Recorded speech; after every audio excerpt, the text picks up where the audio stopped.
Long before the stately house at 112 Ocean Avenue in Amityville, New York became infamous for the supposed paranormal activities that plagued the house and its occupants, it was the site of a very horrific and very mysterious murder spree. The true history of the Amityville Horror killer is even more shocking and gruesome than the horror movies based on the house's alleged hauntings, and the most terrifying part is that it's all true. In December 1975, George and Kathy Lutz were overjoyed to be moving into their dream home, a 5-bedroom colonial house at 112 Ocean Avenue in the quiet commuter suburb of Amityville, New York, just 40 miles from New York City. At just $80,000, the house was a steal of a deal. It almost seemed too good to be true, and it very well might have been. Before moving in, the Lutzes knew exactly why the house was such a bargain. It had sat empty for over a year, ever since the last family who had lived there had met their tragic and violent end inside the home. Despite the house's dark history, the Lutzes couldn't turn the deal down. George, Kathy, and their 3 kids moved into the home shortly before Christmas. But just 28 days later, the Lutz family would flee the home in a panic, leaving behind everything they owned and never return. They claimed that the Amityville house was haunted by malevolent spirits. George claimed that he experienced intense changes in his mood, that he became sullen and angry toward his family. He would wake up every night at 3:15 a.m., right around the time that the previous family had been violently attacked, and that one night, he claimed to have been standing outside in the yard when he saw a strange and terrifying half-man, half-pig with glowing red eyes staring at him from one of the upstairs windows. The family also claimed to have seen a mysterious slime oozing from the walls of the house, and a priest who came to bless the home claimed to have heard an angry male voice telling him to get out. The priest also claimed that shortly after leaving the house, he experienced a strange illness and blood mysteriously seeped from his hands. Facts about this are a little murky, as the priest often contradicted himself. After the Lutzes fled the home less than a month after moving in, they cashed in on their experience by publishing a book, which would go on to inspire countless horror movies about the house, like the original 1979 film Amityville Horror, the 2005 remake starring Ryan Reynolds, as well as the movie The Conjuring 2, which chronicled Ed and Lorraine Warren's paranormal investigation of the supposedly haunted house. The story of the haunting of the Amityville Horror house is now a well-known legend, but less known is the equally haunting and completely true story of the family that was brutally murdered in the home shortly before the Lutzes moved in. In November 1974, just over a year before the Lutzes moved in, 23-year-old Ronald DeFeo Jr. savagely murdered his entire family in the middle of the night as they slept in their beds inside the home at 112 Ocean Avenue. As the Lutzes were settling into their new home, DeFeo was on trial for the heinous murders of his parents and his 4 siblings. DeFeo, who was known to friends and family as Butch, was the oldest of the 5 children born to Ronald DeFeo Sr., or Big Ronnie, and his wife, Louise. Big Ronnie worked as a sales manager at a car dealership in nearby Brooklyn, and Louise was a stay-at-home mom to their 5 children, Butch, Dawn, Allison, Mark, and John. By all appearances, the DeFeos were a well-off, devoutly religious, and happy suburban family. But behind closed doors, things in the DeFeo home might not have been so perfect. At Butch's trial, members of Louise's family would testify that Big Ronnie had impossibly high expectations for his firstborn son, and that his discipline often bordered on abusive. Big Ronnie was known to shout and scream at his son, call him names, force him to participate in lopsided boxing matches, which were little more than excuses for the older man to take out his frustrations on his disappointing eldest son. Butch was not the only target of Big Ronnie's rage. Loud and sometimes violent fights between Big Ronnie and Louise were not uncommon, and Louise even left at one time,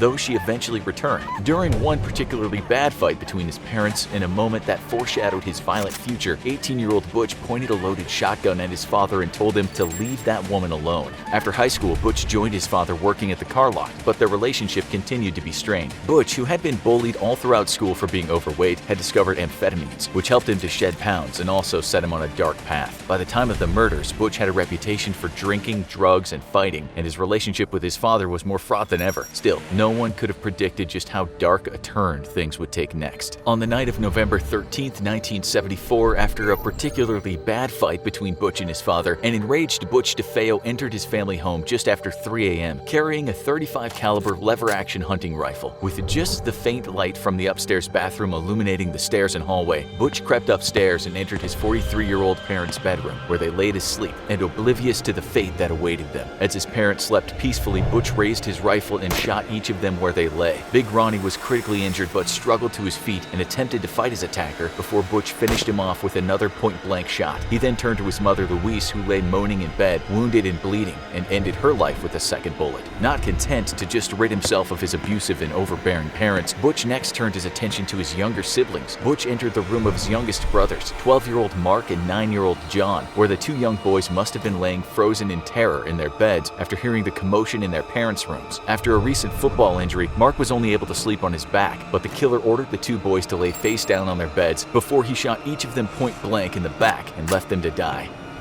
Next, Butch entered the room of his 13-year-old sister Allison. As she turned her head to look at him, he shot the young girl in the face. The bullet hit her left cheek and exited through her right ear, killing her instantly and disfiguring the once beautiful young woman. Finally, Butch entered the room of his oldest sister, 18-year-old Dawn. He pressed the barrel of his gun against the back of her head and fired, killing her instantly. Once his entire family was dead, Butch discarded the evidence, including his bloody clothes, the rifle, and bullets. He then calmly took a bath in the house where his dead family's bodies lay, changed his clothes, and went to work as usual. Later that very same day at around 6:30 p.m., Butch turned up at a local bar where he was a regular in a panic. "You gotta help me," he reportedly shouted. "I think my mother and father are shot." Butch led a small group of men to his parents' nearby home where they found the bodies of his parents and siblings face down in their beds, shot to death and covered in their own blood. One of the men had the good sense to call the police, who arrived and questioned Butch. After Butch mentioned that the murders might have been done by a mafia hitman and that he himself might have been the real target, police took Butch to the station for his own protection. Once there, however, his story started to fall apart. The hitman in question, Louis Fellini, had an alibi, and investigators noticed significant holes in Butch's story, including his own whereabouts during the murder. Before long, Butch broke down and confessed to having ruthlessly killed his entire family, telling investigators, "Once I started, I just couldn't stop. It went so fast." The next day, neighbors watched in shock and horror as police removed 6 bodies from the home on Ocean Avenue. The peace and quiet of their unassuming suburban neighborhood had been shattered, and the town would never quite be the same again. Ronald, Louise, and their murdered children were laid to rest in the nearby St. Charles Cemetery in Farmingdale, New Jersey, and Butch was charged with 6 counts of murder. At his trial, Butch didn't deny killing his family, but he still pled not guilty and mounted a defense based on insanity. Family members testified about the abusive treatment that Butch experienced at the hands of his father, Big Ronnie, and how it had affected the fragile young man. He also claimed that he had heard voices, and that those voices told him that his family was plotting against him. He said he believed that if he didn't kill his parents and siblings first, that they would kill him. A psychologist for the defense backed up his claims, but the prosecution psychologist didn't buy his story. He stated for the record that Butch was a drug abuser with a history of heroin and LSD use, and that he might very well have antisocial personality disorder, but that he was entirely aware and in control of his actions during the heinous crimes, and was therefore responsible for his actions. The court agreed, and on November 21, 1975, Butch was found guilty on 6 counts of second-degree murder. On December 4, 1975, just over a year after he had callously and violently murdered his entire family, Butch DeFeo was sentenced to 6 consecutive prison terms of 25 years to life, 1 for each of his innocent murdered family members. Butch was also transferred to the Sullivan Correctional Facility, a maximum security facility in Fallsburg, New York, to begin serving his sentence. While in prison, Butch gave many interviews and provided conflicting accounts of what had happened that night in the house in Amityville. He also consistently denied that he had killed his younger siblings. He applied for parole numerous times but was denied each time, and he remained in custody until March 12, 2021, when he died in prison at the age of 69.